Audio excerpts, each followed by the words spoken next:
Good morning students. सदिश विश्लेषण या वेक्टर एनालिसिस वाले चैप्टर में आज हम लोग वेक्टरों का घटाना पढ़ेंगे। पिछले टर्न पर हम लोगों ने कैसे वेक्टर को जोड़ते हैं उसको हम लोगों ने पढ़ा था। तो आज हम लोग वेक्टरों का घटाना और वेक्टरों का गुणन कैसे करते हैं इसको पढ़ेंगे। तो चलिए सबसे पहले शुरू करते हैं वेक्टरों का घटाना। तो किसी वेक्टर ए से बी को घटाने का तात्पर्य है कि ए में माइनस बी को जोड़ना, अर्थात ए को जब हम माइनस बी में जोड़ेंगे तो यह ए माइनस बी हो जाएगा। यहाँ पे देखिए vector A minus B minus vector B equal to है vector A plus minus vector B.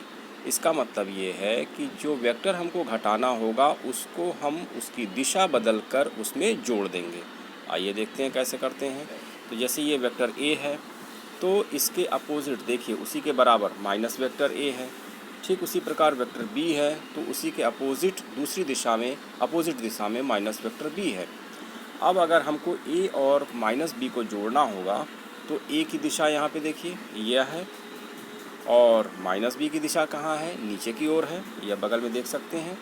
तो इसको माइनस बी वेक्टर को वेक्टर ए के हेड से हम उसी दिशा में खींचते हैं जिधर माइनस बी वेक्टर की दिशा है, और वेक्टर ए के टेल से वेक्टर बी के हेड को मिला देते हैं। वह परिणामी होगा जो आर को बताएगा, यानी यह R A plus minus B या ए माइनस बी के बराबर होगा। ठीक इसी प्रकार से यहाँ पे देखिए वेक्टर ए और माइनस वेक्टर बी या आर बराबर ए माइनस बी के बराबर यहाँ पे दिखाया गया है। और यहाँ पे देखिए दूसरा vector R dash vector B minus vector A को कैसे किया गया है।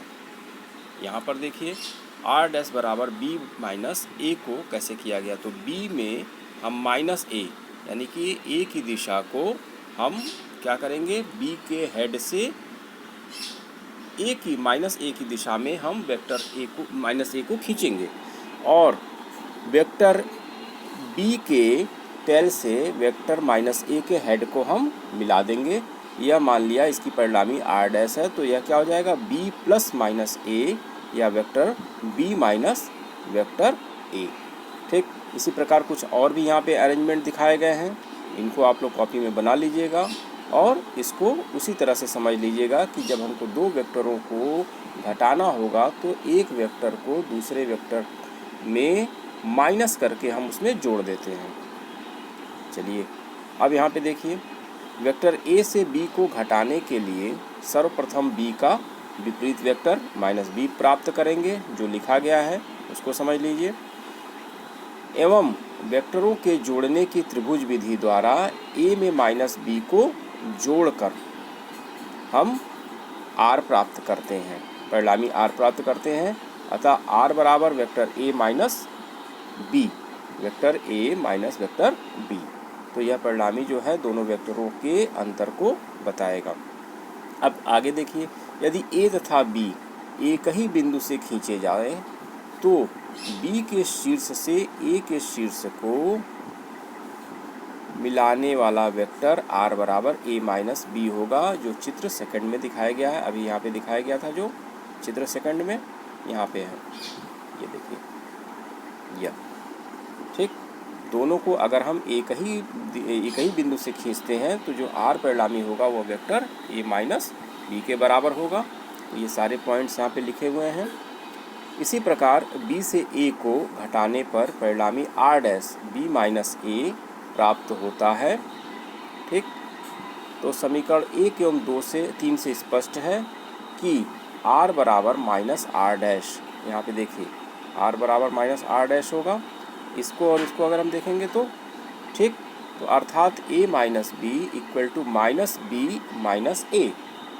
तो यह कौन सा नियम है, यह क्रम विनिमेय नियम का पालन नहीं करता है। स्पष्ट है कि वेक्टरों का घटाना क्रम विनिमेय नहीं होता है। ठीक अब इसके बाद आप देखेंगे वेक्टर का वियोजन। तो इसमें मेरे ख्याल से समझ में आ गया होगा कि कैसे हम एक वेक्टर से दूसरे वेक्टर को घटाते हैं।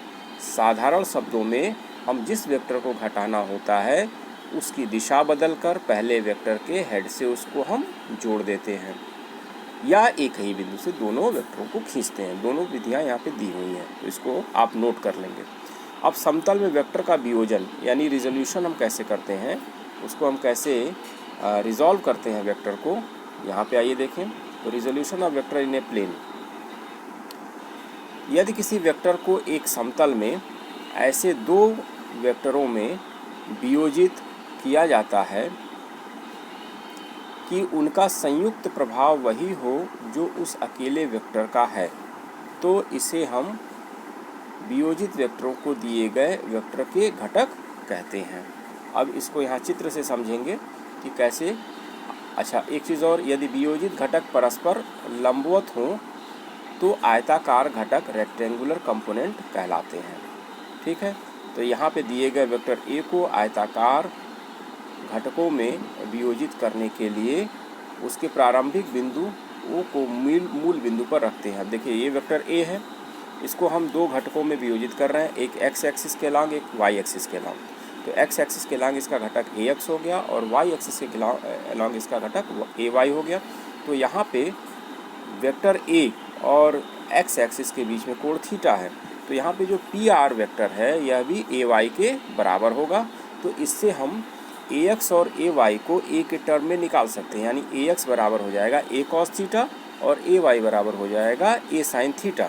दोनों को जब हम भाग देंगे तो ए एक्स अपॉन ए वाई अपॉन ए एक्स या टेन थीटा के बराबर होगा। आइए देखें, यहाँ पे लिखा हुआ है इसको। अब देखिए, ए एक्स और ए वाई हो तो यह ए के आयताकार घटक हैं जो अभी बताया गया था।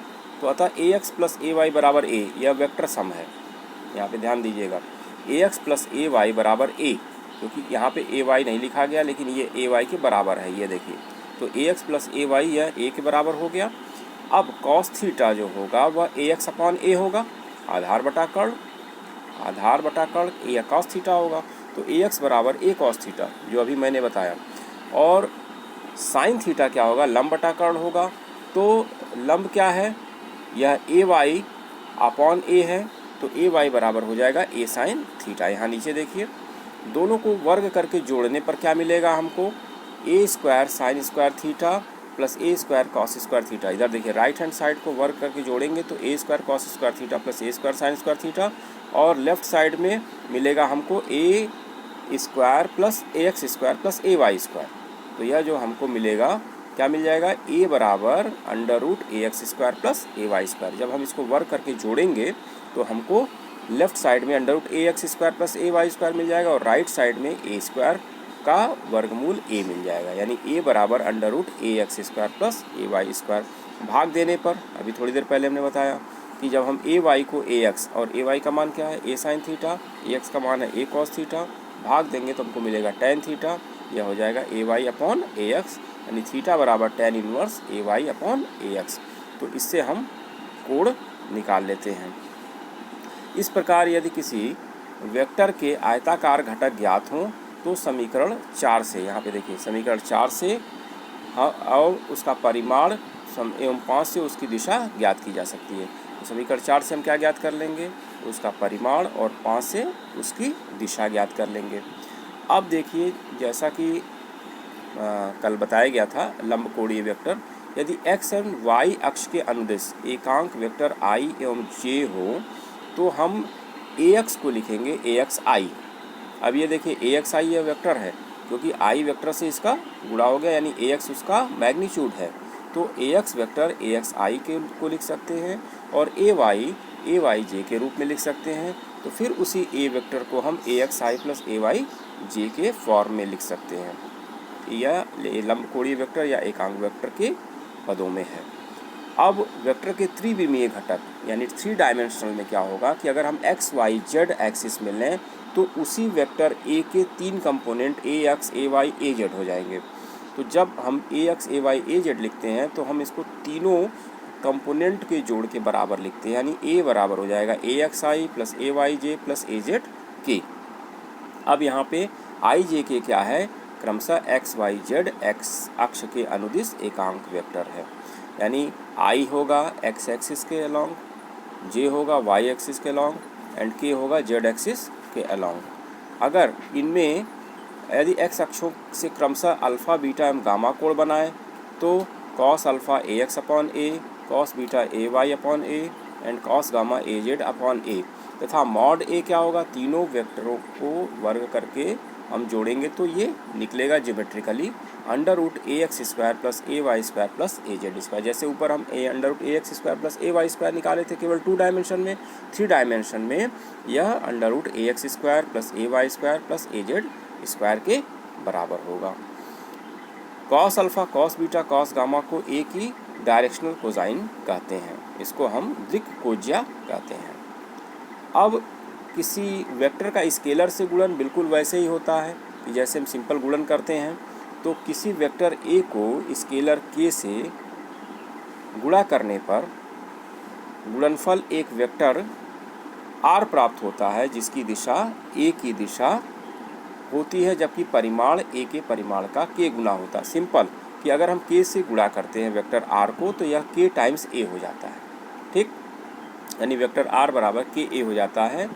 यदि के शुद्ध वास्तविक संख्या हो तो आर का मात्रक वही होगा जो ए का है, ठीक है। तो अगर शुद्ध वास्तविक संख्या है तो केवल तो आर का मात्रक क्या होगा, जो ए का मात्रक होगा।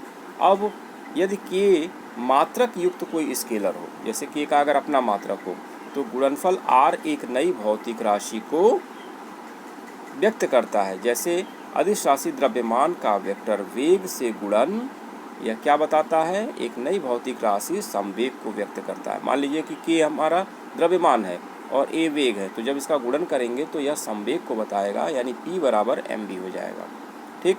तो इस प्रकार हम किसी वेक्टर का स्केलर से गुणन करते हैं। अब वेक्टरों के गुणन में आज हम लोग अदिश गुणन पढ़ेंगे। तो दो वेक्टरों का अदिश गुणन या स्केलर गुणन क्या होता है, बहुत आसान होता है। इसमें जो बिंदी लगाई जाती है उसको हम डॉट कहते हैं, और जो गुणन का चिन्ह होता है वह क्रॉस प्रोडक्ट होता है, वह सदिश गुणन के लिए प्रयोग होता है। तो इसको ध्यान से समझेंगे और अपनी बुक से भी इसको नोट कर लेंगे।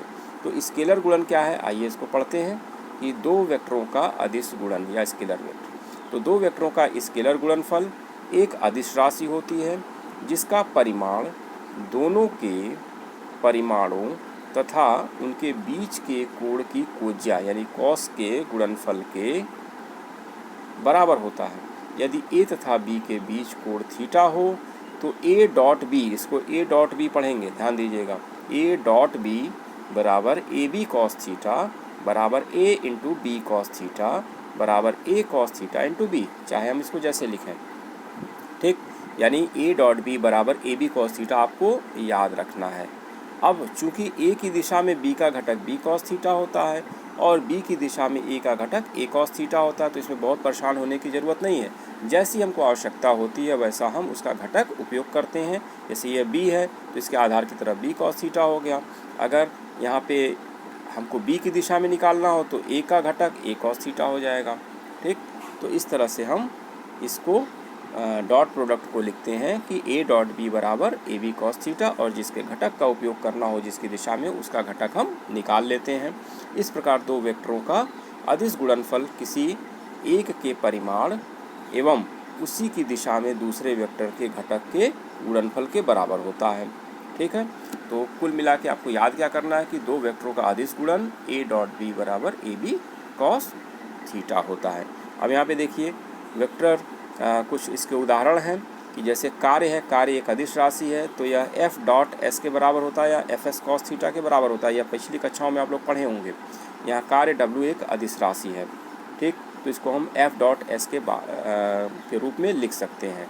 अब स्केलर गुणनफल के कुछ गुण हैं उसको देखते हैं। स्केलर गुणनफल धनात्मक और ऋणात्मक या शून्य हो सकता है। स्केलर गुणन योग पर वितरित होता है, जैसे A dot B plus C बराबर A dot B plus A dot C होगा। परस्पर लंबवत वेक्टरों का स्केलर गुणनफल शून्य होता है। यदि थीटा बराबर 90 तो ए डॉट बी बराबर ए बी कॉस 90, ये 0 हो जाएगा। दो समांतर वेक्टरों का अदिश गुणनफल उनके परिमाणों के गुणनफल के बराबर होता है। यदि ए तथा बी समांतर हैं तो थीटा बराबर 0, यानी ए डॉट बी बराबर ए बी कॉस 0 बराबर ए बी, यानी अगर ये समांतर है। किसी वेक्टर का स्वतः स्केलर गुणन उसके परिमाण के वर्ग के बराबर होता है। यानी अगर हम किसी वेक्टर को उसी से गुणा करते हैं, यानी a डॉट ए हो जाएगा a कॉस 0। क्यों? क्योंकि a b कॉस थीटा है। तो दोनों जब एक ही दिशा में, तो दोनों के बीच में एंगल 0 डिग्री हो गया, तो a कॉस 0 यानी a स्क्वायर हो गया। यानी किसी वेक्टर का अगर हम उसी से गुणा करेंगे तो हम उसका वर्ग पाएंगे। अब देखिए लंबकोणीय वेक्टरों का अदिश गुणन, यह बहुत इंपॉर्टेंट है। आई डॉट जे बराबर जे डॉट के बराबर के डॉट आई बराबर 0 होता है। क्यों होगा? क्योंकि आई और जे दोनों 90 अंश पे हैं, लंबकोणीय एक दूसरे के परपेंडिकुलर हैं। तो आई जे का मॉड 1 और 1 होगा और कॉस 90 यानी 0 हो जाएगा। यानी कोई भी जो लंबकोणीय वेक्टर, दो अपोजिट वेक्टर अगर हम लेते हैं, अपोजिट का मतलब इन द सेंस कि अगर दो डिफरेंट लेते हैं, यानी आई जे के आई, तो ये 0 होगा। इसका उल्टा भी 0 होगा, यानी जे आई के जे आई के भी 0 होगा। लेकिन अगर हम उसी वेक्टर का उसी वेक्टर से गुणा करते हैं तो उसका मान हमको 1 प्राप्त होगा, क्योंकि वह उसी दिशा में होगा और दोनों के बीच में कोण 0 डिग्री होगा। तो आई डॉट आई बराबर जे डॉट जे बराबर के डॉट के बराबर 1 क्यों होगा? फिर से समझिए कि आई डॉट आई क्या होगा? Mod I into mod I cos 0। तो मॉड आई का मान 1, दूसरे मॉड आई का मान 1 और कॉस 0 का मान 1। ठीक इसी प्रकार जे डॉट जे और के डॉट के को हम निकाल लेते हैं। अब अगला है घटकों के पदों में दो वेक्टरों का अदिश गुणन। तो मान लीजिए कि वेक्टर ए को लिखा गया ए X I plus A Y J plus A Z के, बी को लिखा गया ए X I plus B Y J plus B Z के। तो यहाँ जब हम ए डॉट बी को लिखेंगे तो देखिए 3 टर्म ऊपर है, 3 टर्म नीचे हैं, यानी कुल 9 टर्म होंगे। गिन लीजिए, जैसे ए एक्स आई का बी एक्स आई से गुणा होगा, फिर ए एक्स का बी वाई से गुणा होगा, ए एक्स का बी जेड से गुणा होगा, फिर ए वाई का होगा इन तीनों से, फिर इसी प्रकार ए जेड से होगा, यानी 1 का 3 से गुणा होगा, यानी 9 कुल इसमें पद होंगे, टर्म होंगे। तो जिसमें जितने भी लंब वाले वेक्टर होंगे, यानी आई जे के आई, ठीक, उसका उल्टा ये सारे टर्म 0 हो जाएंगे। केवल आई डॉट आई वाला टर्म बचेगा, जे डॉट जे वाला टर्म बचेगा, के डॉट के वाला टर्म बचेगा। फिर से समझिए, जैसे आई डॉट आई है तो आई डॉट जे ऊपर देखा आपने 0 है, आई डॉट के इसको पहले आप लिख लीजिएगा एक बार, आई डॉट के 0 हो जाएगा। ठीक इसी प्रकार जे डॉट आई 0 हो जाएगा, फिर यहाँ पे के डॉट आई 0 हो जाएगा, के डॉट जे 0 हो जाएगा और बचेगा के डॉट के, और यहाँ पे बचेगा जे डॉट जे। तो जितने भी टर्म हैं उनमें केवल I dot I, J dot J, के डॉट के वाले टर्म हमारे 1 हो जाएंगे, बाकी सब 0 हो जाएंगे। यहाँ पे देखिए लिखा गया है। तो हमें मिलेगा क्या? ए एक्स बी एक्स, देखिए यहाँ पे ए एक्स बी एक्स है आई डॉट आई, उसके बाद जे डॉट जे कहाँ है देखिए, ए वाई बी वाई, के डॉट के कहाँ है, ए जेड बी जेड। यानी हमको जो मिलेगा ए x B x plus A Y B Y plus A Z B Z, बाकी सारे 0 हो जाएंगे। अर्थात दो वेक्टरों का अदिश गुणनफल उनके संगत घटकों के गुणनफलों के बराबर होता है। फिर देखिए घटकों के पदों में दो वेक्टरों के बीच कोण, तो ए बी कॉस थीटा है, ए डॉट बी, तो कॉस थीटा हम निकाल लेंगे A dot B upon A B, और ए डॉट बी हम अभी देखे हैं कि A X I plus A Y J plus A Z K है, और B X I plus B Y J plus B Z K है। तो दोनों का जब हम ए डॉट बी लेंगे तो हमको क्या मिलेगा? ए x B x plus A Y B Y plus A Z B Z, और नीचे ए और बी का मॉड है, तो ए क्या हो जाएगा? Under A square A X square plus A Y square plus A Z square, यहाँ देखिए लिखा हुआ है। और बी क्या हो जाएगा? Under B X square plus B Y square plus B Z square, क्योंकि ए है under A X square plus A Y square plus A Z square, और बी है B X square plus B Y square plus B Z square. यह देखने में जितना कठिन लग रहा है उतना कठिन है नहीं, है बहुत आसान। जब इस पर क्वेश्चन कराया जाएगा तो आप देखेंगे कि बहुत आसान है। बस आप इसका गुणन एक डॉट बी बराबर ए बी कॉस थीटा लिखेंगे, रखेंगे याद, और जो यहाँ पे ए और बी का जो उनके लंबकोणीय वेक्टर के टर्म में गुणन है उसको याद रखेंगे, प्रैक्टिस कर लेंगे। आज के लिए बस इतना ही, धन्यवाद।